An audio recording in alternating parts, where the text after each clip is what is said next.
Amma ba'du, qala Allah Ta'ala fil Qur'anil Azim wa huwa asdaqul qailin.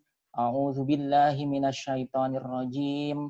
Ya ayyuhalladzina amanu taqullaha haqqa tuqatih wa la tamutunna illa wa antum muslimun. Ikhwan fillah rahimakumullah, para bapak, ibu, rekan-rekan sekalian. Pertama, marilah kita panjatkan puji dan syukur kehadirat Allah Subhanahu wa Ta'ala atas nikmat dan karunia-Nya. Alhamdulillah, pada kesempatan sore hari ini kita bisa bermuwajahah, bisa bersua meski lewat media online. Insya Allah pertemuan ini tidak mengurangi kebarokahan, tidak mengurangi besarnya pahala di sisi Allah Subhanahu wa Ta'ala. Juga kita berdoa kepada Allah Subhanahu wa Ta'ala, mudah-mudahan kita semua senantiasa berada di dalam lindungannya, kita senantiasa diberikan kesabaran, diberikan keikhlasan dalam menghadapi apa yang sekarang sedang kita hadapi bersama.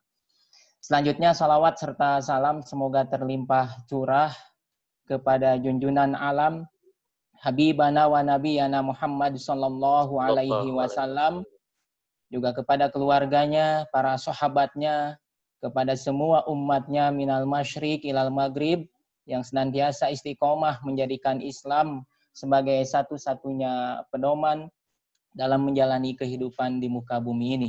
Mudah-mudahan kita termasuk di dalamnya. Masih terdengar suara saya? Atau ada yang perlu di-setting? Masih sudah. Masih jelas. Bagus. Oh, jelas ya, baik. Terdengar Tad.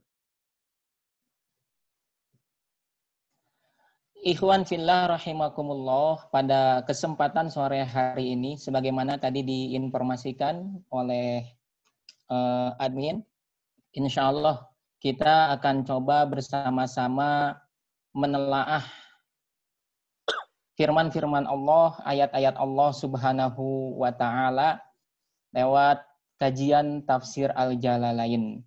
Kita menelaah firman Allah, menelaah ayat-ayat Allah, tentu kita memerlukan sesuatu yang bisa menghantarkan bahwa apa yang kita telaah, apa yang kita pahami itu adalah sesuai dengan apa yang dikehendaki oleh zat yang berfirman-Nya, sesuai dengan apa yang dikehendaki oleh Allah Subhanahu wa Ta'ala, atau paling tidak mendekati apa yang diinginkan oleh Allah Subhanahu wa Ta'ala. Tidak sembarang orang kemudian bisa mengambil, bisa mengistinbat apa yang difirmankan oleh Allah Subhanahu wa Ta'ala. Maka disinilah kemudian pentingnya kita senantiasa tidak hanya mengandalkan terjemah, tidak hanya mengandalkan apa yang dibaca, terutama kita kebanyakan bukan orang yang sehari-hari menggunakan bahasa Arab, bukan orang Arab, maka disinilah kemudian pentingnya kita menggunakan tafsir sebagai salah satu wasilah bagi kita untuk bisa memahami kalamullah, firman-firman Allah Subhanahu wa Ta'ala. Para bapak, ibu, rekan-rekan sekalian, mudah-mudahan dirahmati oleh Allah Subhanahu wa Ta'ala. Pada kesempatan yang pertama ini kita akan coba memberikan pengantar ya terlebih dahulu terhadap apa yang selanjutnya kita akan rutinkan, yakni kajian tafsir Al-Jalalain ini.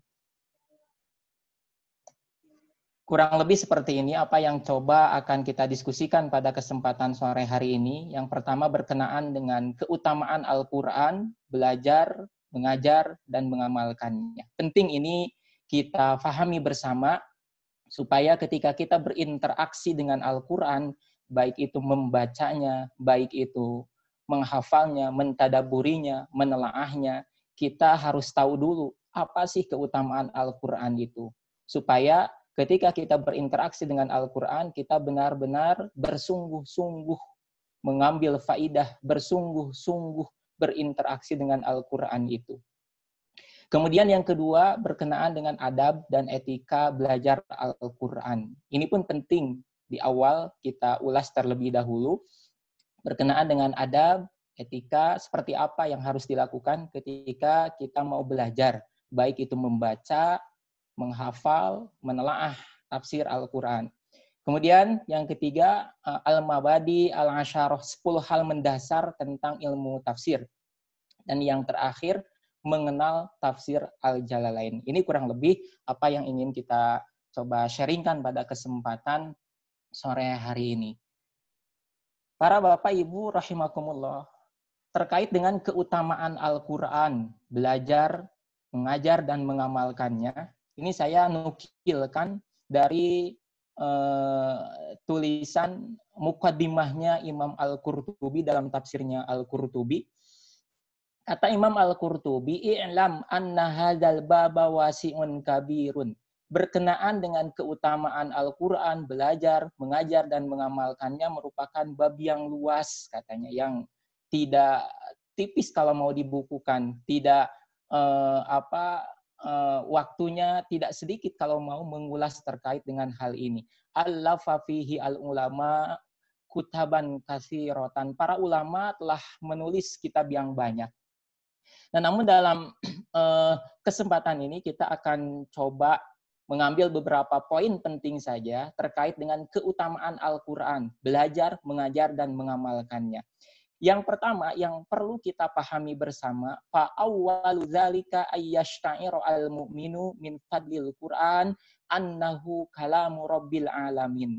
Poin penting yang pertama ketika kita bicara keutamaan Al-Quran, kita harus yakin, kita harus benar-benar yakin bahwa Al-Quran itu adalah kalamu Rabbil Alamin. Bukan perkataan sembarang orang. Bukan perkataan makhluk, tetapi kalamu Rabbil Alamin. Kalamullah, perkataan Allah, Rabb semesta alam.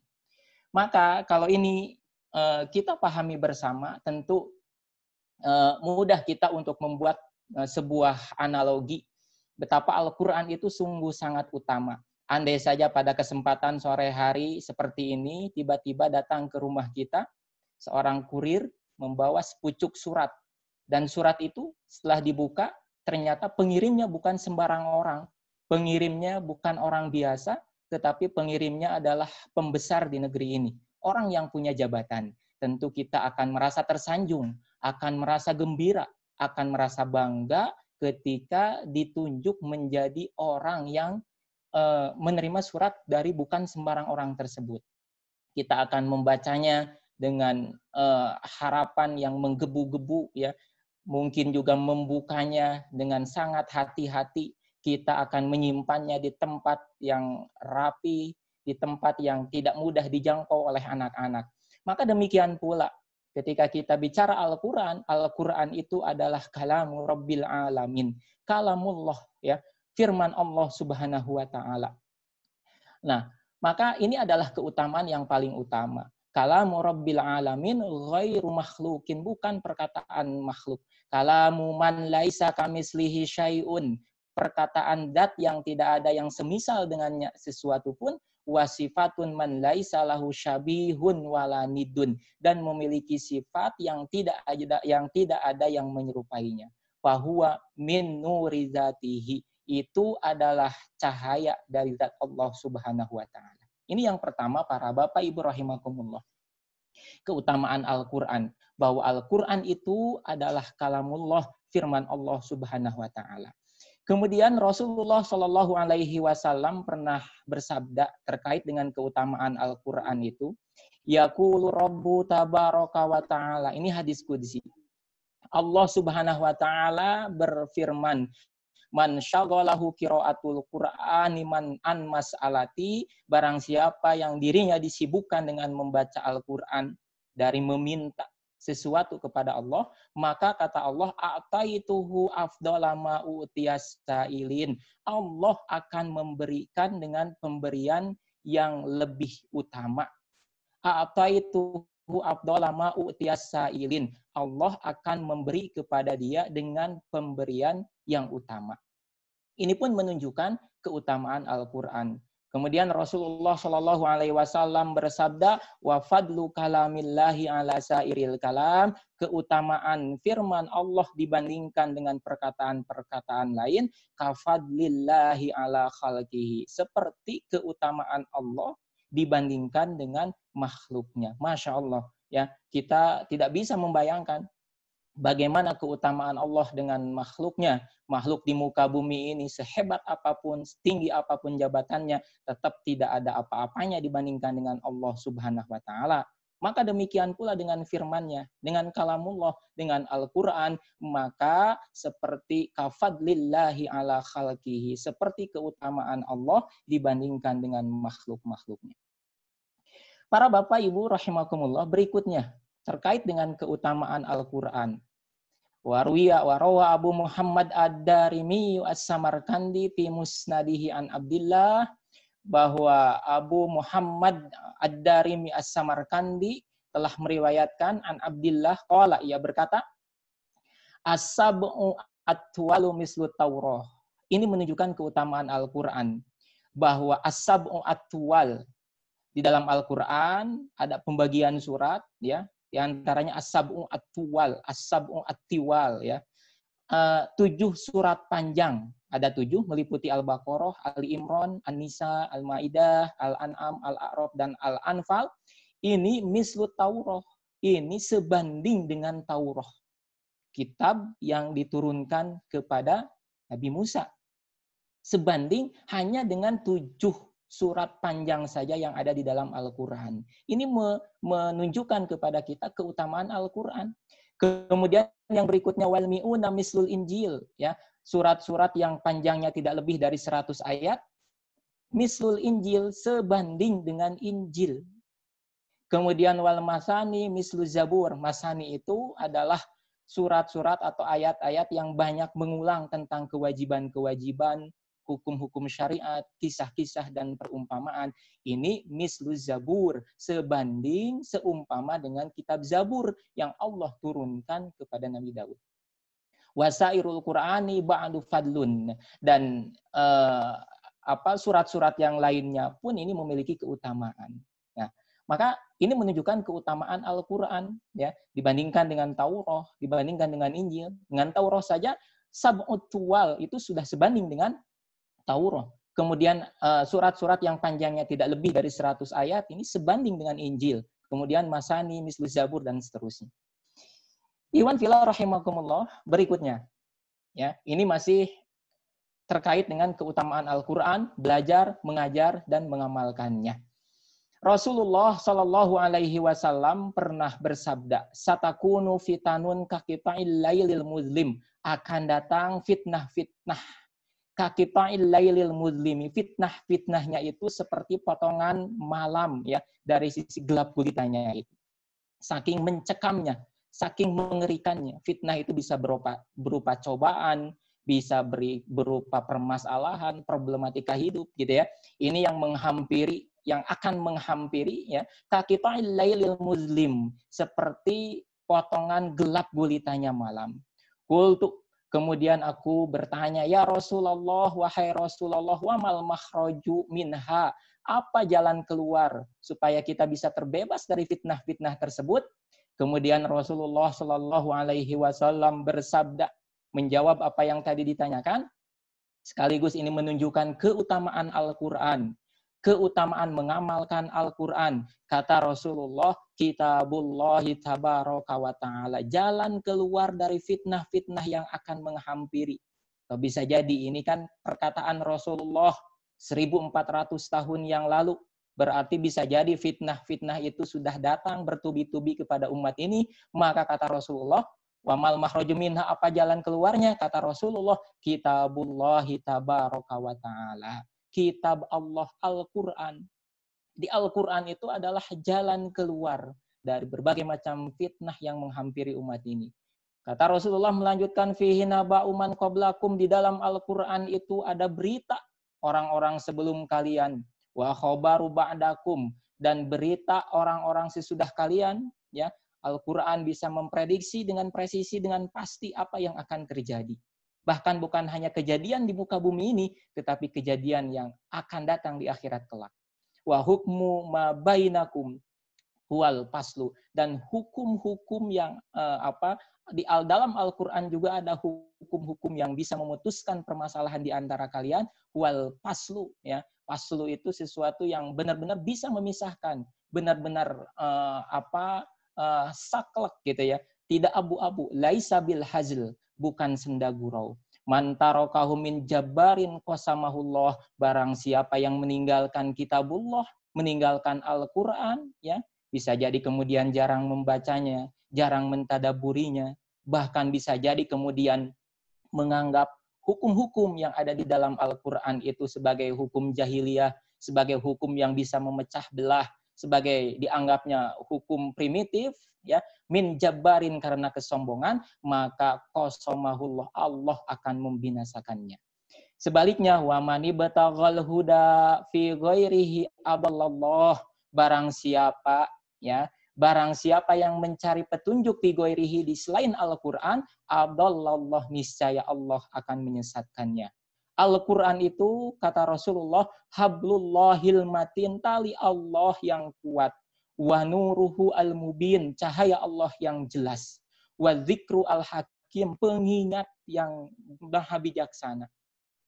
Al-Quran wa huwa as-siratu al-mustaqim, jalan yang lurus, wa huwa alladzi la tazigu bihil ahwa, ya, dengan Al-Quran la tazigu bihil ahwa, hawa nafsu itu bisa dikendalikan, tidak lepas begitu saja, wala taltabisu bihil alsinah, dan lisan pun bisa terjaga, lisan tidak tidak berbicara sekeinginannya, wala tatasya'abu ma'ahu al-ara, dan kemudian kalau berpegang teguh kepada Al-Qur'an, benar-benar merujuk kepada Al-Qur'an, la tatasya'abu ma'ahu al-ara, tidak akan banyak perbedaan pendapat, apalagi perbedaan pendapat yang prinsipil, yang mendasar. Kemudian wala yashba'u minhul ulama, ini pun menunjukkan keutamaan Al-Qur'an. Hadirin rahimakumullah, wala yashba'u minhul ulama, ulama tidak akan pernah kenyang ketika mempelajari, mentadaburi Al-Qur'an. Al-Qur'an itu meski sudah 1400 tahun lebih, bahkan hingga kelak hari kiamat, tetapi akan terus memancarkan berbagai macam ilmu, akan terus memancarkan berbagai macam hikmah yang itu digali oleh orang yang memiliki kapasitas. Wala yashba'u minhul ulama, ulama tidak akan pernah kenyang dalam mentadaburi, dalam menggali apa yang ada di dalam kandungan Al-Qur'an. Wala yamalluhu al-atqiya, kemudian orang-orang bertakwa pun tidak akan pernah merasa jemu, tidak akan pernah merasa sudah merasa penuh dengan Al-Qur'an. Wala yahlaku an kasratir raddi, dan ketika Al-Quran dibaca berulang-ulang, ditelaah berulang-ulang pun tidak akan jemu bagi orang yang menelaahnya. Wala tanqadi ajaibuhu, ketakjubannya, ya, kemukjizatan yang ada di dalamnya, ajaibnya. Ajaib itu sesuatu yang menakjubkannya, tidak akan pernah berkurang, tidak akan pernah terputus. Wa huwa alladzi lam tantahil jinnu id sami'athu angqalu, bahkan kalangan jin pun tidak henti-hentinya ketika mendengar firman Allah, mendengar kalamullah, mereka berkata, inna sami'na qur'anan ajaba, sesungguhnya kami mendengar Qur'anan ajaba, Al-Qur'an ajaba yang menakjubkan. Man alima alima usabaqa wa man qala bihi shadaqa, barang siapa yang berkata dengan Al-Qur'an shadaqa, ia benar. Wa man hakama bihi adala, barang siapa yang berhukum dengan Al-Qur'an adalah dia adil. Nah, ini yang penting juga di tengah-tengah situasi di mana kita sekarang sulit mencari keadilan, di mana ketika hukum itu tumpul ke bawah, tajam ke bawah, tumpul ke atas. Namun ketika kita mengingat bahwa ketika Al-Qur'an dijalankan, hukum-hukum yang ada di dalam Al-Qur'an dijalankan, maka kita harus meyakini adalah ia pasti adil. Wa man amila bihi ujiro, barang siapa yang beramal dengan Al-Qur'an, melaksanakan isi Al-Qur'an, ujiro, ia akan diberikan pahala. Wa man da'a ilaihi hudiya ila siratil mustaqim, barang siapa yang menyeru kepadanya hudiya ila siratil mustaqim, maka akan ditujukan kepada jalan yang lurus. Ikhwan fillah rahimakumullah, itu keutamaan Al-Qur'an, ya. Belajar, mengajar, dan mengamalkannya. Ini yang harus kita pahami bersama. Dan yang berikutnya, hadis Rasulullah SAW yang sangat masyhur di telinga kita, khairukum man ta'allamal Qur'ana wa 'allamahu. Kata Rasulullah SAW, sebaik-baik kalian, maksudnya sebaik-baik orang beriman tuh baik, ya. Zawalud dunya wa ma fiha, kata Rasulullah, hilangnya dunia dan segala isinya itu masih lebih ringan dibandingkan dengan terbunuhnya seorang mukmin tanpa sebab. Artinya apa? Nyawa orang yang beriman itu sangat berharga di sisi Allah Subhanahu wa taala. Orang yang beriman itu jangankan ketika masih hidup, ya. Ketika sudah meninggal pun Allah Subhanahu wa taala, Islam memberikan ajaran kepada kita untuk benar-benar menghormatinya. Kasratul mayyiti ka kasratil hayyi. Kata Rasulullah, mematahkan tulang mayit orang yang sudah meninggal, ka kasratil hayyi, maka seperti orang yang mematahkan, ya, tulang orang yang masih hidup. Dari sisi apa? Dari sisi kita harus benar-benar menghormati, menjaga jiwa. Kata Rasulullah, khairukum man ta'allamal Qur'an. Yang paling baik, ya, di antara orang yang beriman itu man ta'allamal Qur'an, yakni orang yang belajar Al-Qur'an, ya. Ta'allamal Qur'an. Nah, namun bukan hanya sekedar belajar, tetapi haqqa ta'allumi, sebenar-benar belajar, ya. Tentunya supaya haqqa ta'allumi, sebenar-benar belajar ini bisa terrealisasi, kita perlu membekalinya dengan ilmu-ilmu lain yang bisa mengantarkan kita benar-benar optimal, benar-benar sempurna belajar Al-Qur'an itu, ya. Tidak hanya kemudian belajar tahsin, belajar tahfidz, ya, belajar memperbaiki bacaan, menghafal Al-Qur'an, tetapi juga dilengkapi dengan ilmu bahasa Arabnya, ya, dengan nahwu, sorof, termasuk juga di dalam hal ini belajar tafsir, ya. Menelaah bagaimana perkataan para ulama ketika memahami ayat-ayat tersebut. Ini kan tafsir. Khairukum man ta'allamal Qur'an, kemudian tidak berhenti sampai sana, wa 'allamahu, dan ia pun mengajarkannya kepada yang lain. Ikhwan fillah rahimakumullah, berikutnya, man qara'a harfan. Man qara'a harfan min kitabillah, kata Rasulullah, barang siapa yang membaca, ya, qara'a, kita sering mendengar qara'a, iqra bismi rabbikal ladzi khalaq. Ada juga lafaz tilawah. Apa bedanya? Ya. Para ulama membedakan antara qara'a dengan tilawah. Kalau qara'a itu, ini dilihat dari segi seberapa banyak yang dibaca. Kalau qara'a itu membaca satu huruf, membaca satu kalimat, itu terkategori qara'a, barang siapa membaca.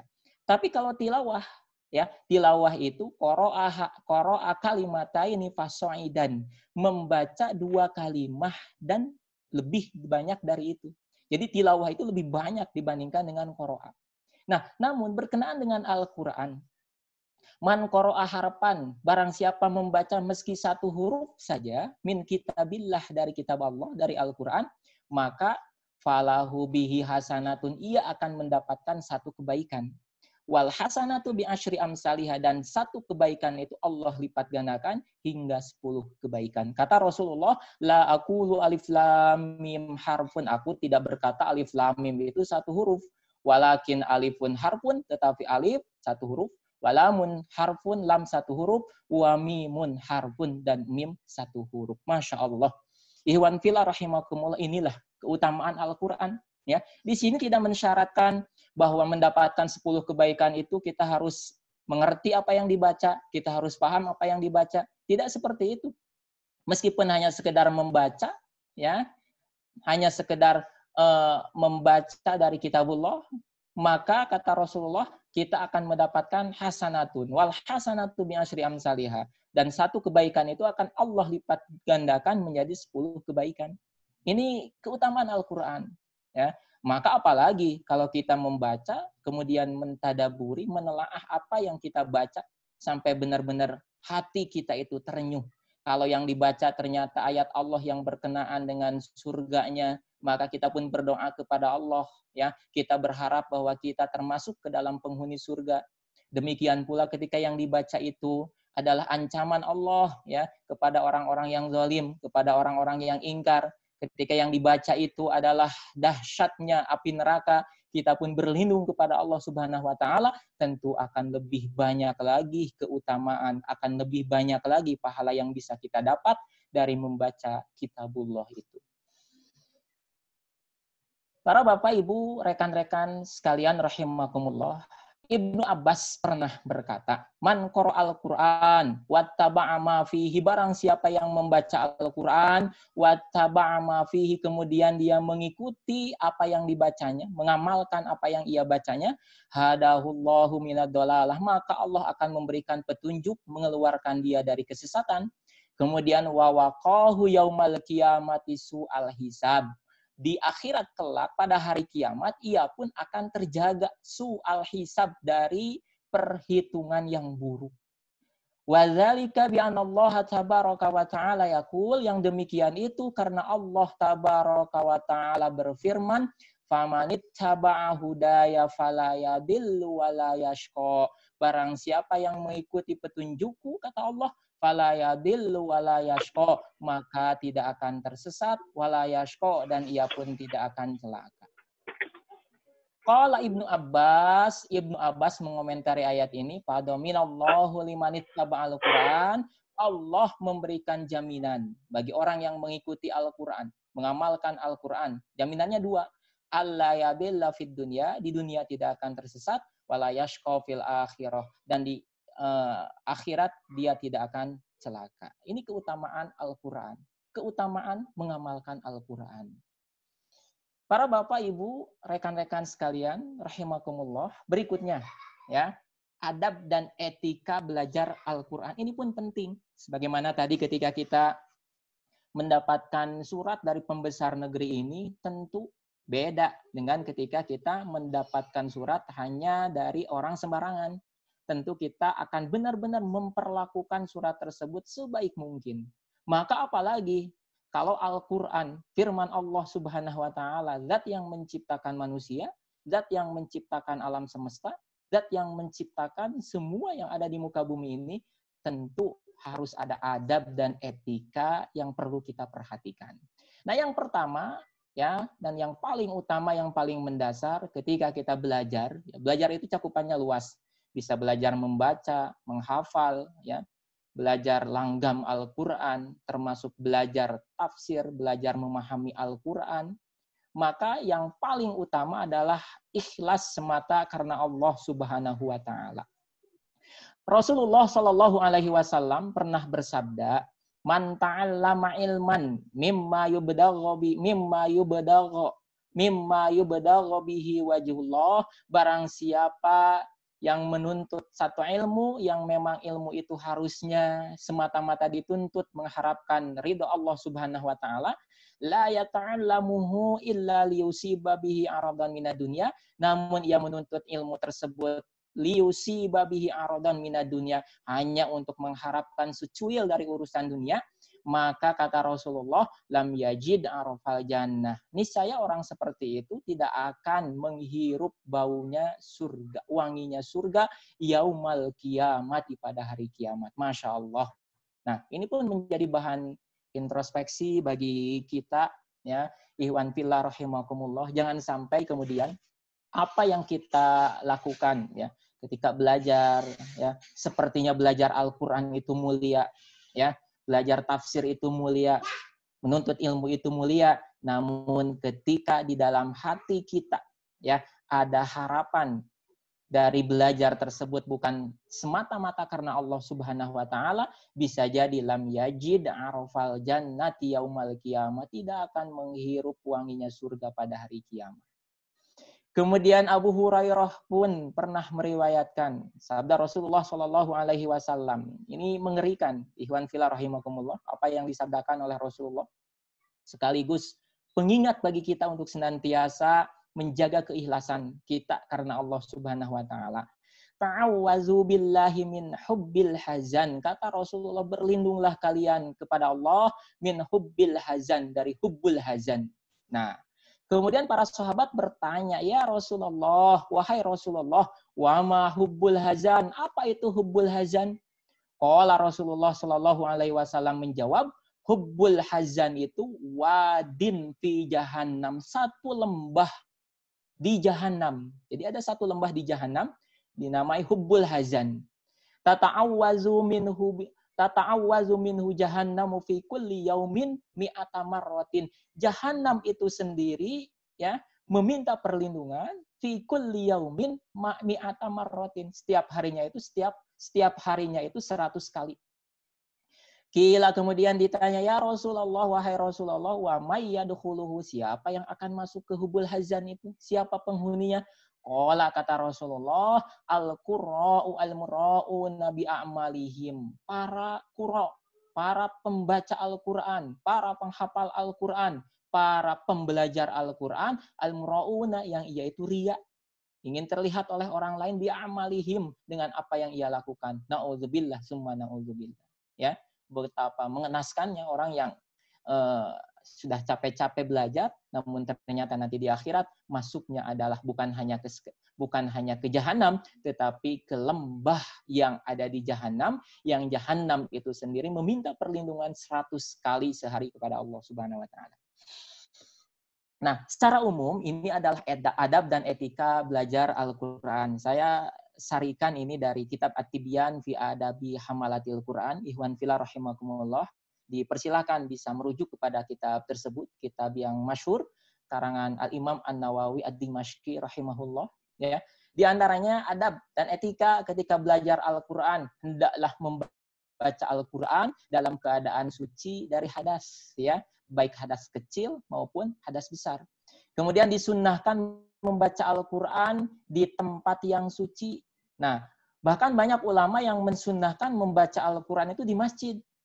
Karena masjid adalah tempat yang suci dan bisa sekaligus ya meraih pahala iktikaf. Jadi double pahala. Selain pahala tadi membaca Al-Quran, juga bisa meraih pahala iktikaf diam di masjid. Al-lubsu fil masajid. Gitu. Disunnahkan membaca Al-Quran dengan menghadap arah kiblat. Nah, ini pun adabnya yang perlu kita perhatikan. Ketika membaca Al-Quran, hendaklah ia duduk dengan khusyuk, tenang, dan menundukkan kepalanya, sebagaimana ia duduk di hadapan gurunya. Ya, ingat ikhwan fillah rahimakumullah, Al-Quran itu kalamullah. Jadi ketika kita membaca Al-Quran, ya, seolah-olah kita sedang bercengkrama dengan Allah Subhanahu wa taala. Bisa dibayangkan ya, ketika sore hari seperti ini tiba-tiba Pak Gubernur datang ke rumah kita, ngajak ngobrol. Namun kita tidak punya adab, tidak punya etika ketika sedang ngobrol dengan gubernur tersebut. Apa yang kita lakukan? Sedang ngobrol, malah main HP, ya. Sedang ngobrol, malah muka kita tidak melihat ke wajah gubernur tersebut. Maka tentu kita akan tergolong kepada orang yang su'ul adab, ya, memiliki adab yang buruk. Maka apalagi ketika sedang membaca Al-Quran, sedang mempelajari Al-Quran, Al-Quran itu adalah kalamullah, tentu adab dan etikanya harus lebih-lebih kita jaga lagi. Membaca Al-Quran, hendaklah duduk dengan khusyuk, tenang, dan menundukkan kepalanya sebagaimana ia duduk di hadapan gurunya. Bahkan Imam An-Nawawi rahimahullah di dalam kitab yang sama, di dalam At-Tibyan fi Adabi Hamalatil Quran, memberikan poin penting juga kepada kita kalau kita sedang benar-benar ngantuk, lebih baik ya di stop dulu membaca Al-Quran, ya, kita rehat sejenak. Karena apa? Bisa jadi ketika sedang ngantuk, apa yang sedang kita baca itu ya kita loncat dari satu ayat ke ayat yang lain. Nah, tentu ini tidak boleh. Maka kalau benar-benar sedang ngantuk, meskipun keutamaan membaca Al-Quran itu sungguh besar di sisi Allah Subhanahu wa taala, kalau sedang ngantuk lebih baik istirahat terlebih dahulu. Berikutnya, jika membaca Al-Quran dengan kondisi berdiri karena terpaksa, misalkan karena memanfaatkan waktu sedang di perjalanan, misalkan sedang berdiri di bus damri, di kereta, ya, mengisi waktu membaca Al-Quran. Nah, ini pun diperbolehkan. Namun tidak sebaik pahala membaca Al-Quran sambil duduk. Berikutnya, hendaklah membaca ta'awuz ketika mau membaca Al-Quran. Allah Subhanahu wa taala berfirman, ya, Fa'idza quri'al Qur'an fa'idza qara'tal Qur'an fasta'iz billah, jika engkau membaca Al-Qur'an fasta'iz billah, maka berlindunglah kepada Allah. A'udzubillahi minasyaitonir rajim. Kemudian hendaklah membaca basmalah, bismillahirrahmanirrahim, ketika membaca awal surah kecuali surah At-Taubah. Ketika membaca Al-Qur'an hendaklah membacanya dengan khusyuk dan mentadaburi ayat-ayatnya. Nah ini, ya. Rasulullah Shallallahu Alaihi Wasallam sendiri ini pernah diceritakan dalam satu malam dia melakukan sholat malam yang dibaca ayatnya itu saja, gitu ya. Demikian pula banyak para generasi salafus saleh yang mengulang-ulang ayat, ya. Saking apa? Mentadaburi ayat yang dibacanya. Nah, iwan fillah rahimakumullah, bahkan Rasulullah pernah ditanya oleh salah seorang sahabat, ya, wahai Rasulullah, apa yang membuat engkau beruban? Ya, ditanya, kenapa engkau beruban? Kalau kita mungkin ditanya oleh rekannya, oleh temannya, kenapa engkau beruban? Ya, mungkin karena sudah tua, mungkin karena juga kurang pandai menjaga kebersihan dan sebagainya. Namun apa jawaban Rasulullah Shallallahu Alaihi Wasallam ketika ditanya, mengapa engkau beruban? Kata Rasulullah Shallallahu Alaihi Wasallam, diantaranya surah Waqiah telah membuat aku beruban. Dan surah-surah yang lain yang bicara terkait dengan dahsyatnya hari kiamat. Nah, poin pentingnya dari penggalan hadis Rasulullah Shallallahu Alaihi Wasallam ini adalah apa? Mentadaburi Al-Quran sampai membuat Rasulullah Shallallahu Alaihi Wasallam beruban. Nah, kalau kita baca Al-Quran, ya mungkin hanya pada level kita sekedar membaca, hanya meraih man qara'a harfan, tanpa kemudian benar-benar mentadaburinya hingga sampai ke relung hati yang paling dalam. Nah, disunnahkan mengulang-ulang bacaan suatu ayat untuk ditadaburi kandungannya. Ini yang tadi disampaikan, sebagaimana juga kebiasaan generasi salafus saleh. Iwan fillah rahimakumullah. Baik, sampai sini mungkin ada hal yang ingin disampaikan dulu sebelum kita masuk ini ke pengantar tafsirnya itu sendiri. Ustaz Terli, barangkali ada hal yang ingin disampaikan dulu, silakan. Bapak Ibu rahimakumullah, tadi sudah disampaikan terkait dengan pengantar sebelum masuk ke tafsirnya ya, tentang keutamaan membaca dan mempelajari Al-Quran. Barangkali kalau ada yang mau disampaikan terlebih dahulu, ditanyakan terkait dengan hal yang tadi, boleh kita masuk ke sesi pertama sebelum nanti dilanjutkan oleh Ustadz Furqan materinya. Sambil dulu break ya. Kasihan nih. Ada Bapak Ibu bisa pakai chat boleh, kalau mau bertanya langsung juga boleh dengan mengaktifkan mikrofonnya ya. Silakan. Waalaikumsalam, Pak Agus ya? Iya, saya Agus dari Garut. Mangga Pak Agus. Ini kayaknya kan baru nih ya, sehingga apakah nggak masalah ini sampai nyantai nih sambil minum-minum? Nggak mengurangi adab gitu, nggak mengurangi adab gitu. Iya. Itu Ustaz. Assalamualaikum warahmatullahi wabarakatuh. Waalaikumsalam warahmatullahi wabarakatuh. Kemudian nih Ustadz Furqan, karena kan baru mulai nih, kalau sambil nyantai kajiannya nanti kajian tafsirnya misalnya nggak apa-apa nggak? Iya. Kang Agus ya dari Garut. Garutnya paling mana Kang Agus?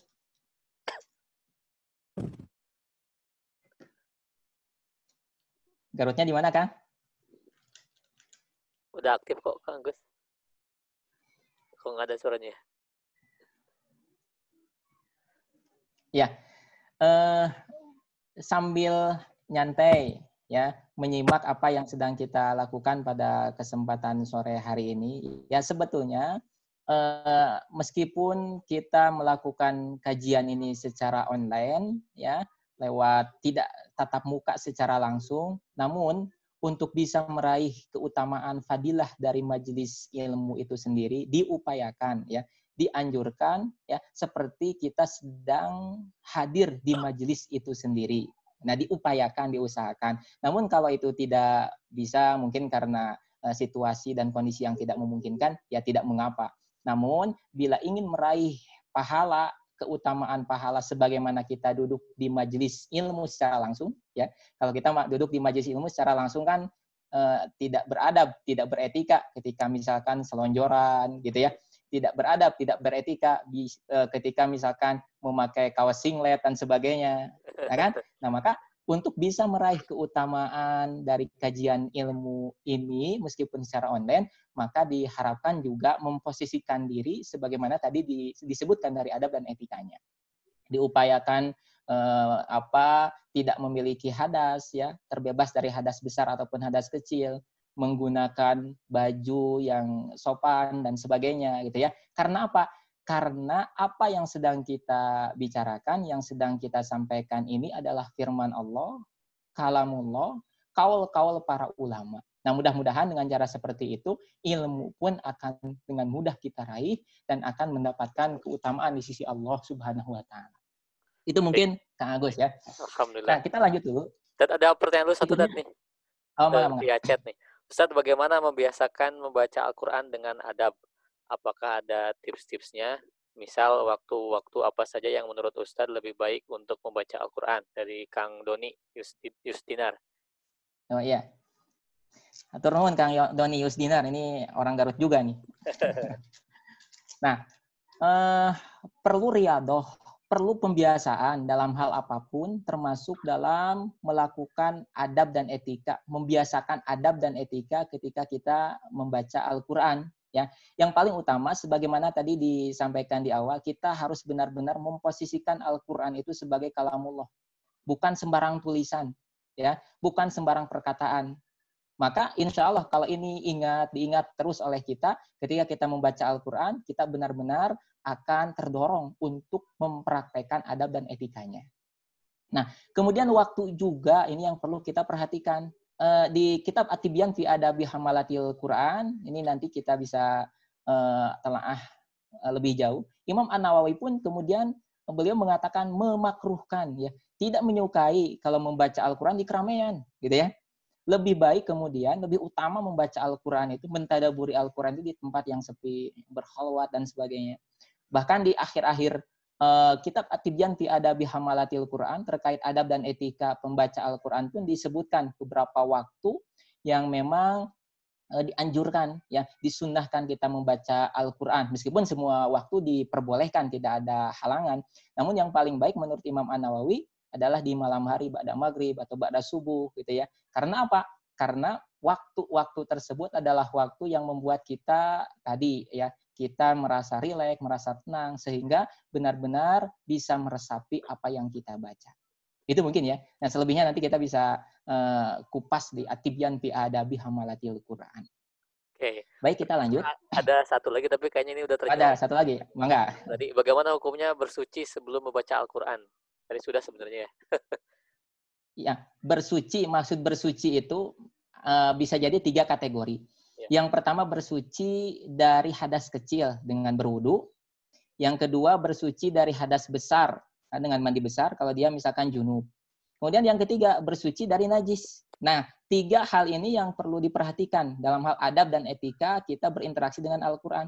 Bersuci dari najis maksudnya seperti apa? Bisa jadi kemudian dalam tubuh kita ada najis, ada kotoran. Bahkan Imam An-Nawawi rahimahullah, ini saya lagi-lagi mengutip apa yang dikatakan oleh Imam An-Nawawi, memakruhkan orang yang misalkan seseorang itu sariawan, mulutnya itu berdarah. Nah, dimakruhkan orang yang seperti itu, tiba-tiba dia membaca Al-Quran tanpa berkumur-kumur dulu, tanpa menghilangkan najis darah yang ada di dalam mulutnya. Seoptimal mungkin dia harus bersih dulu dari hal-hal tersebut. Nah, jadi bersuci, ya, itu merupakan adab dan etika ketika kita mau belajar, mau membaca, menghafal, mentadaburi Al-Quran. Berkat ada satu lagi nih, biar sekalian ya. Ini dari Kang Fikri, saya pernah dengar penjelasan Ustadz Bahtiar Nasir bahwa level terbaik belajar Al-Quran itu adalah tadabbur Al-Quran. Sedangkan kondisi kami keterbatasan dalam bahasa Arab. Kemudian juga kita tidak tafsir, belum punya. Yang ada paling terjemah saja. Nah, gimana solusinya tentu? Iya, tadabbur, ya. Afala yatadabbarunal Qur'an am ala qulubihin aqfaluha. Kan dalam Al-Qur'an seperti itu, ya. Tidakkah kalian itu mentadabburi Al-Qur'an, ya? Am ala qulubihim aqfaluha, ataukah di dalam hati kalian itu aqfaluha, terkunci gitu.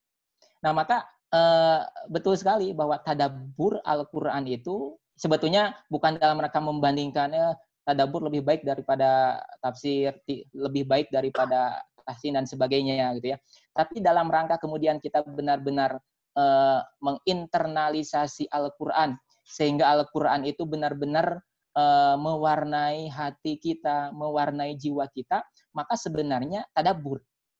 Nah, namun tadabbur ini juga perlu disokong, perlu disupport oleh keilmuan yang lain. Jadi antaranya tafsir Al-Qur'an. tafsir Al-Quran itu bukan hanya sekedar untuk mengetahui makna, bukan hanya sekedar untuk mengetahui apa yang ingin dimaksudkan oleh ayat tersebut, tetapi lebih jauhnya dengan tafsir kita terbantu ya memahami ayat-ayat Allah Subhanahu wa taala sehingga semakin mempermudah kita ya dalam mentadaburi ayat-ayat Allah Subhanahu wa taala. Nah,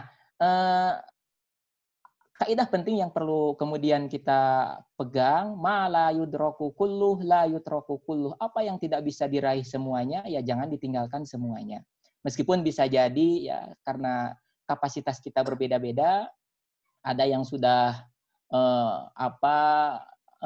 mempelajari banyak tafsir, ada yang sudah benar-benar berguru, benar-benar bertanya terkait dengan ayat-ayat Allah Subhanahu wa taala. Ada juga mungkin yang hanya mengandalkan tarjamah. Namun janganlah berkecil hati, selama ada keinginan, insya Allah ada jalan. Ma la yudraku kulluh, la yutraku kulluh. Apa yang tidak bisa diraih semuanya, jangan ditinggalkan semuanya. Kalau sekarang yang bisa diakses itu tarjamah misalkan, ya manfaatkanlah tarjamah.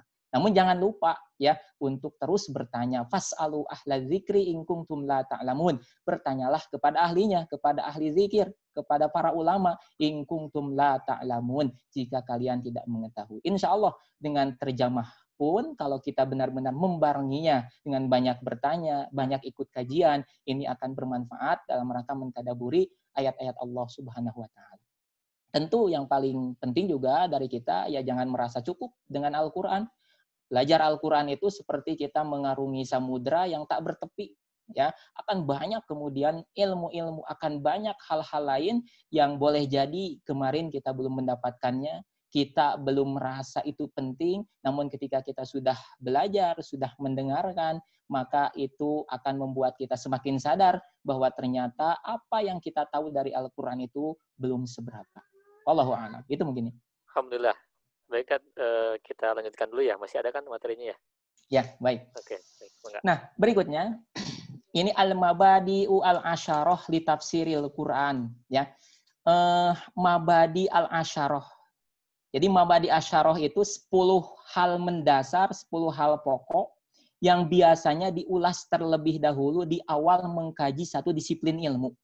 Sebetulnya bukan hanya untuk tafsir Al-Quran, ilmu nahwu, ilmu shorof, fikih, usul fikih, paling penting di awal itu harus mengulas terlebih dahulu mabadi al-asyarah.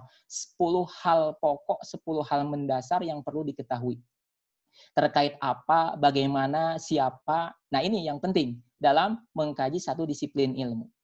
Ini syairnya ya. Inna mabadi kulli fannin asyrah. Sesungguhnya mabadi 10 Inna mabadi sesungguhnya hal mendasar kulli fannin, setiap fan, setiap disiplin ilmu itu asyarah, ada 10. Apa saja? Al-haddu, yang pertama definisi. Apa definisinya?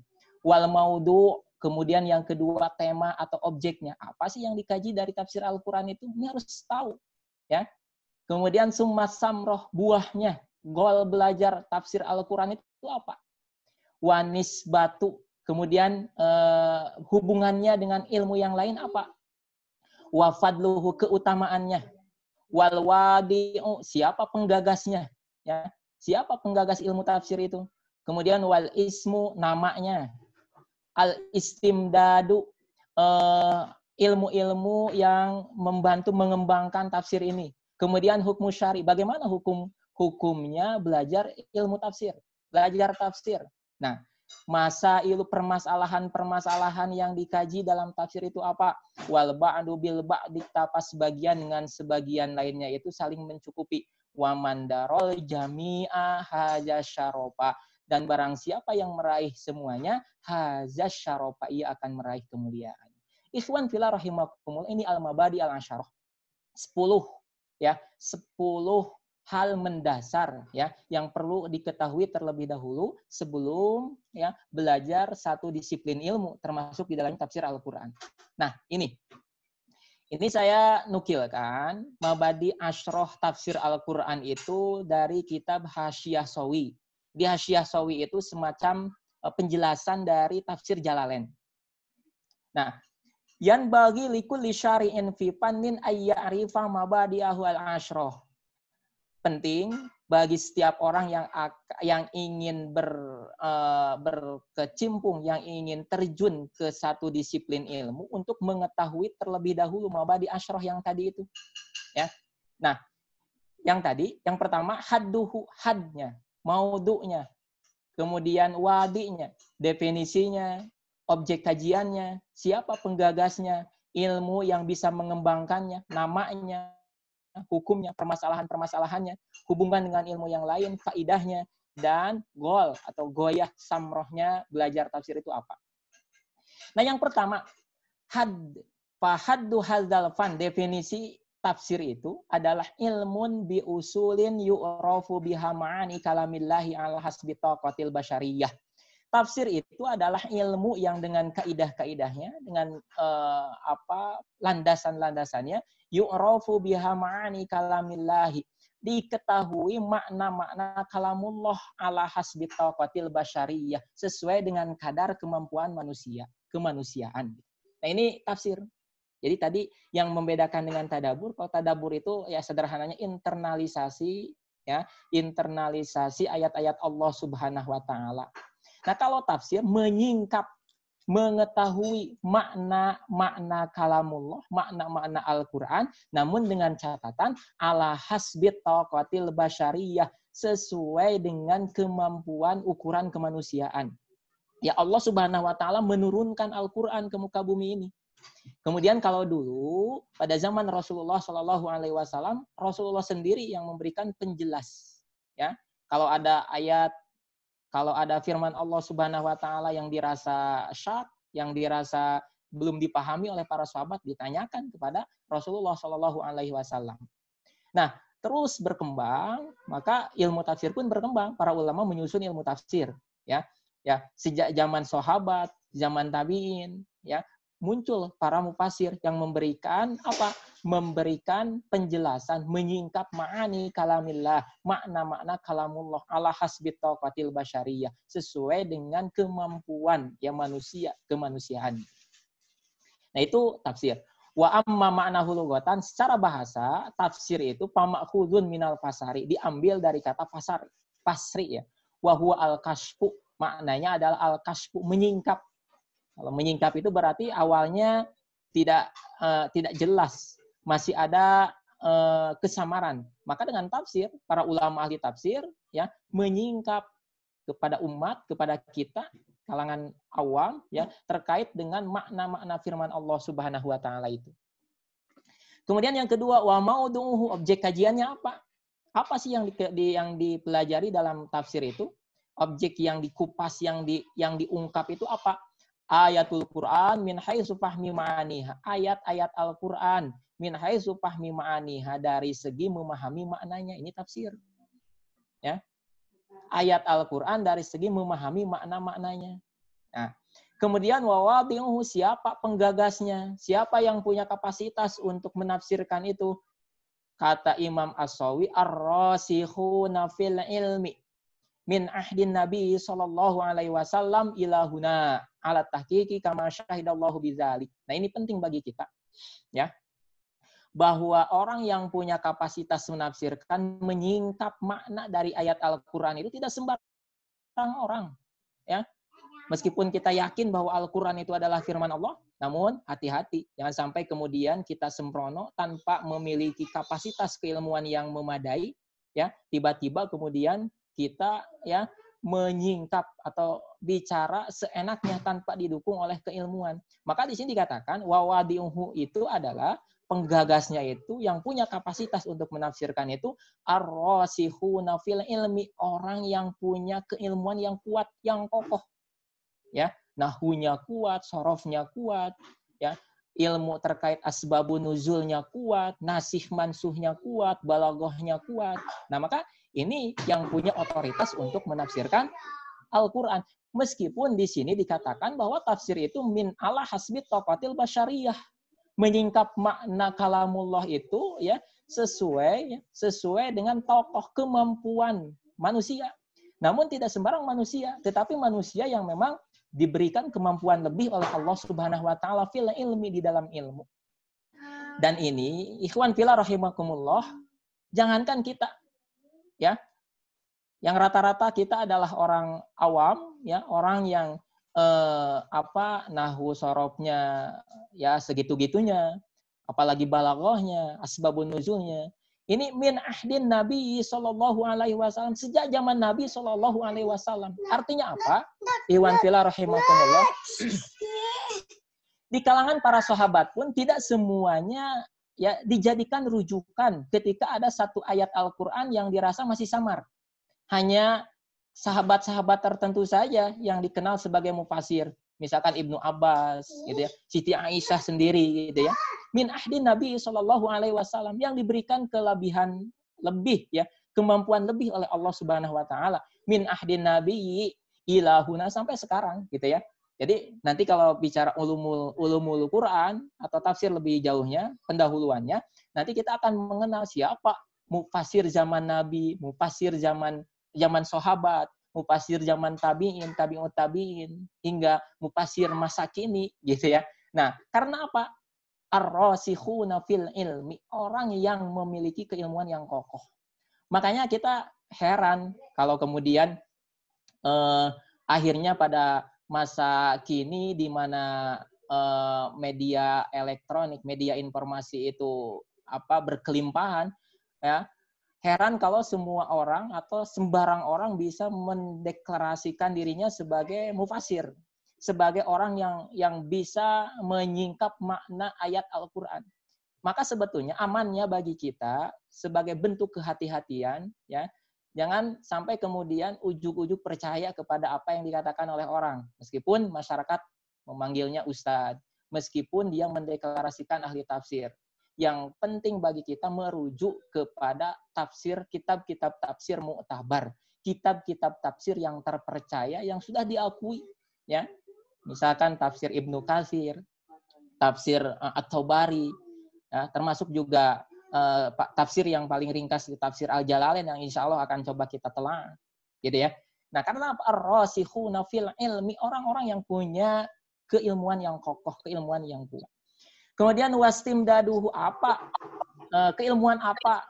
Kemampuan apa yang bisa mengembangkan ilmu tafsir ini? Minal kitabi was sunnah, ya tentu ilmu Al-Quran itu sendiri, was sunnah, kemudian as-sunnah, al-hadis, wal asar, ya asar, perkataan para sahabat, tabi'in. Kemudian wal fusoha'u, orang-orang Arab yang fasih. Jadi bukan Arab pasar, bukan Arab bahasa Arab gaul, tetapi fasih, orang-orang yang dia bahasa Arabnya fasih, ya sesuai dengan kaidahnya, minal arabi wal uraba. Nah itu, ya. Kemudian wasmuhu, apa namanya? Ilmu tafsir. Nah, sekarang hukumnya, hukum belajar ilmu tafsir itu al-wujubu al-kifai, hukumnya adalah fardu kifayah, ya. Wa masailuhu, permasalahan-permasalahan yang dibahas dalam tafsir itu qadayahu min haisul amri wan nahi, permasalahan-permasalahan terkait perintah, larangan, kemudian wal mau'izah, pelajaran ila ghairi dzalika dan yang sebagainya. Wa nisbatuhu, hubungan dengan ilmu yang lain, annahu afdalul ulumi syar'iyyati wa asluha. Ilmu tafsir ini merupakan ilmu syara', ilmu Islam yang paling afdal, yang paling utama, wa asluha, dan pokoknya. Wa faidatu, apa faidahnya kita belajar tafsir? Al-ma'rifatu bima'ani kalamillahi alal wajhil akmal. Kita bisa mengetahui makna-makna kalamullah alal wajhil akmal, dalam bentuk yang sempurna. Nah ini, ya. Jadi faidah kita belajar tafsir itu bukan untuk gagayaan, ya, bukan untuk supaya disebut oleh orang ahli Al-Quran, tetapi apa? Ma'rifatu bima'ani kalamillah, mengetahui makna-makna kalamullah secara sempurna. Wa ghayatu, yang paling tujuan yang paling utama, al-fauzu bi sa'adatid darain, kita akan mendapatkan kebahagiaan, ya, bi sa'adatid darain, bukan hanya di dunia tetapi di akhirat, ya. Ammad dunya fabimtisalil awamiri wajtinabi nawahi, di dunia kita bisa menjalankan apa yang diperintahkan dan menjauhi apa yang dicegahnya. Yang mana bisa kita kemudian bisa menjalankan perintah, bisa menjauhi cegahan, sementara kita tidak bisa memahami apa yang dikandung di dalam Al-Quran itu sendiri. Ya. Nah, maka disinilah pentingnya tafsir Al-Quran, supaya bisa mengetahui mana yang haram, mana yang halal. Yang haram segera tinggalkan, yang halal boleh dilakukan. Kan gitu. Nah, bisa mengetahui mana yang wajib, mana yang sunnah. Nah, ini bisa diketahui manakala kita tahu tafsir terkait dengan ayat tersebut. Wa ammal akhiratu, adapun di akhirat, fal jannatu wa na'imuha, surga dan kenikmatannya. Gitu. Walidzalika yuqalu lahu iqra warqi. Makanya dalam hadis Rasulullah Shallallahu alaihi wasallam, iqra, di akhirat kelak bacalah, warqi, dan naiklah. Jadi posisi kita, manzilah kita nanti di akhirat sesuai dengan seberapa banyak ayat Al-Qur'an yang dibaca, ditadaburi di dunia ini.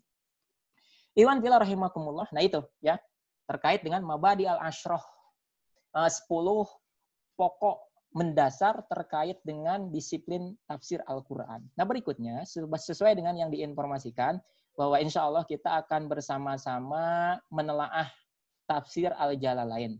Jadi kita bukan belajar menafsirkan Al-Quran, tapi menelaah tafsir, gitu ya. Beda, menafsirkan Al-Quran dengan menelaah tafsir. Kalau menafsirkan ya tadi, harus punya kapasitas keilmuan yang memadai, belajar dulu nahwu shorof, belajar dulu balaghah, ilmu asbabun nuzul, nasih, mansuh, dan sebagainya, ya. Baru ya bisa kemudian sedikitnya menafsirkan Al-Quran. Nah, tetapi apa yang akan kita lakukan dalam beberapa pertemuan ke depan, kita hanya menelaah tafsir yang sudah ada, ya. Dan tafsir yang akan kita telahnya pun bukan tafsir yang basit. Jadi kalau dalam kitab, baik itu tafsir, fikih, biasanya dikelompokkan menjadi ada yang wajiz, ada yang wasit, ada yang basit. Yang wajiz itu ringkas, sederhana, simpel. Ini wajiz. Termasuk juga dalam tafsir. Tafsir juga ada tafsir yang wajiz, tafsir ringkas. Di antaranya tafsir Jalalain ini ringkas. Coba bayangkan, Ikhwan fillah rahimakumullah, 30 juz, 114 surat oleh Imam Al-Jalalain ditafsirkan ini hanya dalam 2 jilid. Nah, saya katakan hanya karena kalau dibandingkan dengan tafsir-tafsir yang wasit, tafsir pertengahan yang lebih tinggi, ya, lebih luas pembahasannya dibandingkan dengan tafsir wajiz, ini sederhana. Apalagi dengan tafsir yang basit, tafsir yang luas. Ada tafsir seperti tafsirnya Imam Al-Qurtubi, Al-Jamil li Ahkamil Quran, itu sampai 15 jilid. Tafsirnya yang kontemporer, tafsir Syekh Wahbah Az-Zuhaili, tafsir Al-Munir, itu pun kurang lebih 13 jilid. Nah, bila dibandingkan dengan tafsir-tafsir tersebut, tafsir Al-Jalalain ini termasuk tafsir yang ringkas, tafsir yang wajiz. Ya, makanya bagi kita, insya Allah lah, cukup ini sebagai tafsir yang patut kita telaah. Itu yang pertama alasannya, kenapa tafsir Al-Jalalain. Kemudian yang kedua, di Indonesia, di masyarakat, terutama di kalangan pesantren, tafsir Al-Jalalain ini menjadi tafsir yang masyhur. Aib rasanya kalau sudah masuk pesantren, tapi tidak pernah belajar tafsir Al-Jalalain. Karena tafsir Al-Jalalain ini, nanti di metode penulisannya, ini membantu sekali bagi kalangan pemula, ya, untuk naik ke tafsir-tafsir berikutnya. Karena apa? Ya, tafsir Al-Jalalain ini cenderung lafdiyah. Jadi Imam Al-Jalalain menafsirkannya per lafaz, gitu ya, menyingkap lafaz per lafaz. Nah, mengenal tafsir Al-Jalalain, namanya masyhur dengan sebutan tafsir Al-Jalalain. Saya sendiri ini kurang tahu atau mungkin belum tahu sebetulnya nama resminya tafsir Jalalain itu apa. Karena biasanya kalau kitab-kitab yang lain, pengarangnya sendiri biasanya mengatakan di dalam mukadimahnya, misalkan samaituhu, aku menamai apa yang aku karang ini dengan namanya apa misalkan. Tapi kalau Al-Jalalain ini tidak. Nah, namun masyhur saja dikenal dengan tafsir Al-Jalalain. Ya, tapi jangan salah sebut, jangan dikatakan tafsir jalan lain. Nah, kalau tafsir jalan lain boleh jadi tadi yang menafsirkannya bukan orang yang punya otoritas, bukan ar-rasikhuna fil ilmi.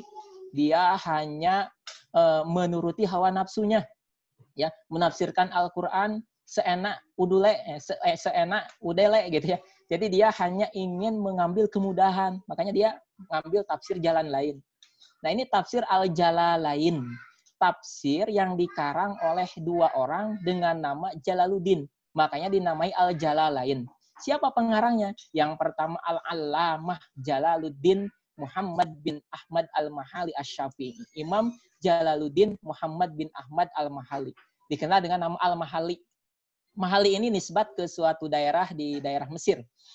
Ini beliau hidup ya di dalam kurun waktu seperti ini, 791 Hijriyah sampai 864 Hijriyah.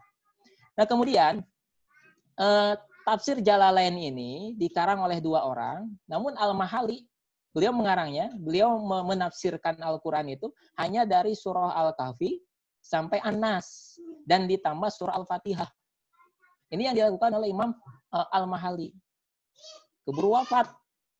Kemudian dilanjutkan oleh muridnya, Syekh Jalaluddin Abdurrahman bin Abu Bakar As-Suyuti, Imam As-Suyuti. Al-Mutabbahir, dikenal Imam Jalaluddin As-Suyuti ini Al-Mutabbahir. Karena dia memiliki kepiawaian bukan hanya dalam satu bidang ilmu. Ya, Jalaluddin As-Suyuti. Nah, beliau kemudian melanjutkan apa yang sudah dirintis oleh Imam Al-Mahalli, mulai menafsirkan dari tafsir Al-Baqarah sampai surah Al-Isra. Makanya ibu bapak rahimakumullah, iwan filah sekalian, kalau kita baca tafsir Al-Jalalain, yang pertama kali ditafsirkan itu bukan surah Al-Fatihah, tetapi Al-Baqarah, gitu ya. Justru Al-Fatihahnya ada di bagian belakang. Nah, kecuali kalau tafsir Jalalain yang sudah disistematikan mengikuti mushaf. Nah, biasanya penafsirannya sesuai dengan urutan mushaf, Fatihah dulu dan seterusnya.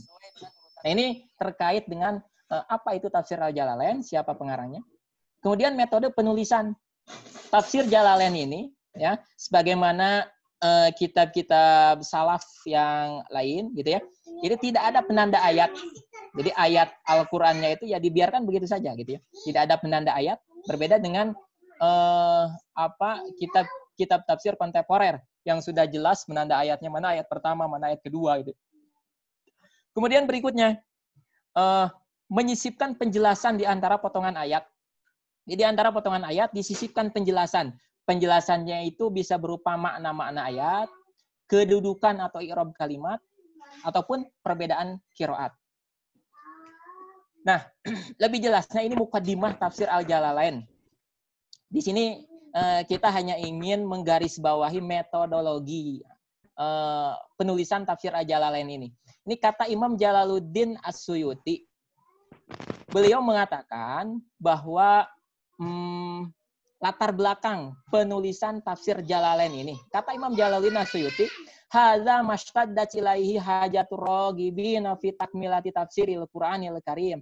Ini tafsir Jalalain ini merupakan jawaban bagi orang yang benar-benar sungguh-sungguh ingin, ya, fi takmilati tafsiril Quran, dalam menyempurnakan tafsir Quranul Karim, allazi allafahu al-imamu al-alamah al-muhaqqiq Jalaluddin Muhammad bin Ahmad al-Mahalli Asy-Syafi'i, yang telah ditulis oleh gurunya al-imam al-alamah al-muhaqqiq Jalaluddin Muhammad bin Ahmad al-Mahalli. Jadi tadi dikatakan Imam Jalaluddin al-Mahalli tidak sampai tuntas, ya, mengarang tafsirnya, hanya sampai surah An-Nas dari Al-Kahfi, kemudian ditambah surah Al-Fatihah, keburu wafat, maka dilanjutkan oleh Imam Jalaluddin As-Suyuti.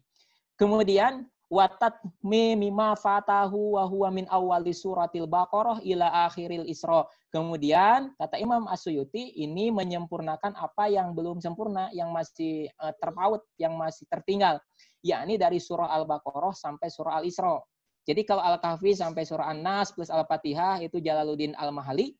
Kemudian kalau Al-Baqarah sampai Al-Isra itu Jalaluddin As-Suyuti. Disebutlah tafsir Al-Jalalain. Bitatimati ala namtihi. Nah, apa yang dilakukan oleh Jalaluddin As-Suyuti pun tidak jauh beda dari segi gaya penulisannya dengan apa yang dilakukan oleh Imam Al-Mahalli. Ini apa? Min dzikri ma yufhamu bihi, dengan menyebutkan apa yang dipahami, yang bisa disingkap maknanya, min kalamillah, dari firman Allah. Kemudian wal i'timadi al arjahil aqwal, ya, beliau menyampaikan perkataan yang paling rojih, yang paling mendekat, yang paling kuat, gitu ya. Kemudian wa i'rabi ma yahtaju ilaihi, ya, kedudukan kalimat i'rabnya, wa tanbihi alal qiraatil mukhtalifah, menyampaikan juga perbedaan qiraat, ya. Nanti ada beberapa contohnya perbedaan qiraat dalam satu kalimat, ini juga disampaikan dalam tafsir ini. Ala wajhi latifin, tetapi dalam bentuk yang sederhana, yang tidak terlalu luas, gitu ya. Wa ta'birin wajizin, ringkas, simpel. Nah, catatan penting lainnya dalam tafsir Al-Jalalain ini, watarakit tatwil, tidak bertele-tele, tidak memperpanjang pembahasan, bidzikri aqwalin ghairi mardiyatin, ya, tidak bertele-tele, tidak memperpanjang pembahasan dengan menyebutkan perkataan-perkataan yang tidak disukai. Wa'ari bimahaliha, ya, kata bil arabiyah, yang juga tidak menyebutkan perkataan-perkataan yang bukan pada tempatnya, ya, gitu. Wallahu al-as'al an naf'a bihi fid dunya wa ahsanal jazaa alaihi fil uqba bimanhin wa karam. Iwan fila rahimakumullah, itu sekilas terkait dengan tafsir Al-Jalalain yang insya Allah akan coba kita telaah bersama-sama pada kesempatan mendatang. Itu kiranya sebagai mukadimah. Ustaz Ferdi, mangga dipersilakan. Alhamdulillah, jazakallah khairan katsira kepada Ustaz Furqan yang telah memberikan pengantarnya. Jadi pertemuan perdana ini kita belum masuk ke kitabnya secara langsung ya. Jadi ini baru pengantar dan memberikan informasi awal kepada kita semua agar nanti kita bisa menyiapkan lebih baik lagi. Maka Bapak Ibu, kita masih punya sedikit waktu lagi nih, sekitar 5 menitan. Barangkali ada yang mau ditanyakan, boleh via chat atau mau langsung diaktifkan mikrofonnya. Silakan, ada.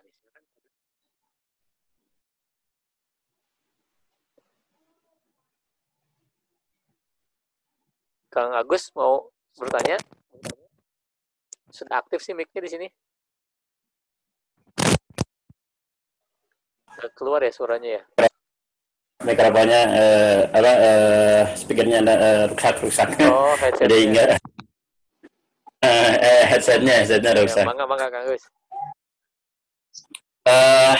Syukran jazakallah Ustaz Furqan yang telah memaparkan ya, yang begitu luar biasa. Mungkin yang ingin saya tanyakan, kajian ini kapan nanti untuk yang membahas terkait kitab Jalalainnya. Barusan kan baru itu ya permulaan. Itu saja Ustaz. Terima kasih Ustaz. Assalamualaikum warahmatullahi wabarakatuh. Waalaikumsalam warahmatullahi wabarakatuh. Untuk permulaan insya Allah kita mulai minggu depan, masih di hari Senin ya Ustaz Ferdi, untuk kedua tafsir Jalalain. Ya, tafsir Jalalain. Dan insya Allah akan coba kita mulai dengan ayat-ayat atau surat-surat yang biasa familiar di telinga kita. Ya, termasuk surat-surat yang biasa kita baca ketika sholat. Jadi kita mulai dari surah Al-Fatihah, kemudian juz 30. Gitu ya. Karena khawatir kalau dimulai dari awal sesuai dengan urutan Imam Al-Jalalain mengarang kitab ini, dari Al-Baqarah terus itu ya.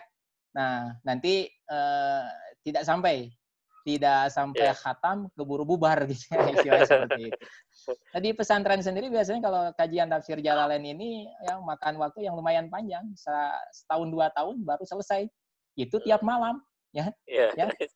Tiap malam. Nah, maka apalagi kalau kita yang mungkin ya di tengah-tengah kesibukan kita, kemudian waktunya pun terbatas, ya kita utamakan dengan ayat-ayat yang sering kita baca, sering kita dengar, dengan harapan tadi, mudah-mudahan dengan telaah tafsir Al-Jalalain ini bisa membantu kita semakin bisa mentadaburi apa yang kita baca, apa yang sering kita dengar. Ya, mudah-mudahan ketika sudah menelaah tafsir Al-Jalalain, ketika mendengar ayat-ayat ancaman dari Allah, ya kita kemudian terenyuh meminta perlindungan kepada Allah. Ketika mendengar ayat-ayat yang kabar gembira dari Allah, kita pun berharap bahwa kita tergolong ke dalam golongan orang yang bisa mendapatkan kabar gembira tersebut, gitu ya. Jadi insya Allah kita mulai minggu depan, dan insya Allah nanti kita share tafsir Jalalainnya yang dalam bentuk PDF supaya kita bisa simak, supaya bisa baca bersama-sama. Baik. Gitu ya. Oke, nanti bagi para Bapak Ibu yang membutuhkan PDF-nya, barangkali kalau yang sudah bergabung di WA Group, nanti akan di-share di WA Group ya. Kalau tidak, boleh menghubungi admin untuk bisa memberikan soft file-nya. Dan ada lagi yang bertanya nih? Atau ada tambahan? Tambahan, jadi sebagaimana tadi saya katakan, Jalalain ini masyhur di tengah-tengah kita, masyarakat Indonesia. Jadi jangan khawatir bagi Bapak Ibu sekalian yang masih berat untuk membaca kitab Arabnya, dipersilakan mencari, ada terjemahannya juga ada, bahasa Indonesia. Bahkan bahasa Sunda pun ada, Pak. Ya, bagi yang senang dengan bahasa daerah, mungkin Kang Agus orang Garut, ada bahasa Sundanya. Ya, tidak masalah gitu ya. Dipersilakan kita bersama-sama menelaah karangan Imam Al-Jalalain ini. Baik, ini Ustaz ada pertanyaan mengenai keluasan ya makna dengan tafsir lain, apakah berpengaruh pada kejelasan hasil telaah? Saya dipahami mungkin tadi ininya pertanyaannya. Ada di chat tuh. Ya, satu kalimat, maksudnya mungkin satu kalimat, kemudian dimaknai, ditafsirkan dengan tafsir yang berbeda, maknanya berbeda mungkin seperti itu ya. Ya, mungkin. Ya sebetulnya tadi ya, sebagaimana dikatakan, biasanya karena Al-Quran ini adalah Arabian, bahasa Arab. Tentu para ahli tafsir merujuk ya untuk menyingkap makna dari satu kalimat itu kepada bahasa Arab. Dan bukan hanya sekedar bahasa Arab biasa, tetapi bahasa Arab fusha, bahasa Arab yang benar-benar murni.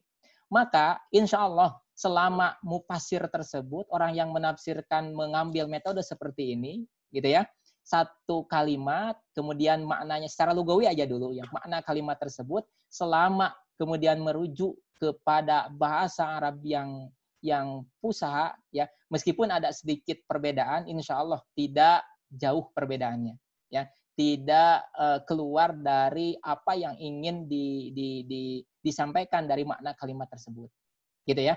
Nah, jadi selama yang menafsirkannya punya otoritas, punya kapasitas, tidak akan jauh meskipun ada 1-2 perbedaan, tidak akan keluar dari apa yang ingin disampaikan dari makna ayat tersebut. Nah, selain tadi bahwa tidak cukup dengan bahasa Arab untuk bisa memaknai Al-Quran itu, tapi juga harus dilengkapi dengan kapasitas yang lain, ya, ilmu-ilmu yang lain. Ya, ini yang penting kemudian jadi perhatian bagi kita bersama. Baik, alhamdulillah. Mungkin ada lagi Bapak Ibu yang ingin disampaikan? Pasti waktunya habis ya. Kita juga coba konsisten, apalagi ini mau menjelang maghrib, barangkali ada yang lagi saum juga ya, mau mempersiapkan berbuka. Mudah-mudahan ini menjadi manfaat bagi kita ke semua. Ada penutup, Ustaz Furqan? Ya, alhamdulillah, Ikhwan fillah rahimakumullah, sampailah jua kita pada ujung pertemuan di kesempatan sore hari ini. Mudah-mudahan pertemuan ini menjadi pertemuan penuh rahmat, pertemuan yang akan dicatat oleh Allah Subhanahu wa taala sebagai sebuah amal soleh dan sebagai satu wasilah untuk mempererat tali silaturahim di antara kita, meskipun hanya tersambung lewat media online. Mudah-mudahan ini pun menjadi salah satu hal kita bisa meraih keutamaan silaturahim di sisi Allah Subhanahu wa taala. Itu saja mungkin sebagai penutup. Mudah-mudahan ada manfaatnya, kurang lebihnya mohon maaf. Subhanakallahumma wa bihamdika asyhadu an la ilaha illa anta astaghfiruka wa atubu ilaik wal afu minkum. Assalamualaikum warahmatullahi wabarakatuh. Waalaikumsalam warahmatullahi wabarakatuh. Jazakallah khairan katsira kepada Ustaz Furqan. Bapak Ibu, insyaallah recording ini kita akan upload ke YouTube channel, nanti bisa dicek di YouTube channelnya Majelis Halaqah Islam. Juga bagi yang ada di grup WA group, nanti juga kita akan share hasil recordingnya. Terima kasih banyak atas partisipasi dan juga perhatiannya. Kami dari admin mohon maaf apabila ada masih kekurangan, karena juga ini perdana. Mudah-mudahan ke depan bisa lebih baik lagi. Karena tadi sudah ditutup dengan doa akhir majelis, kita tutup kembali dengan ucapan hamdalah. Alhamdulillahirabbil alamin. Terima kasih banyak. Assalamualaikum warahmatullahi wabarakatuh. Waalaikumsalam warahmatullahi wabarakatuh.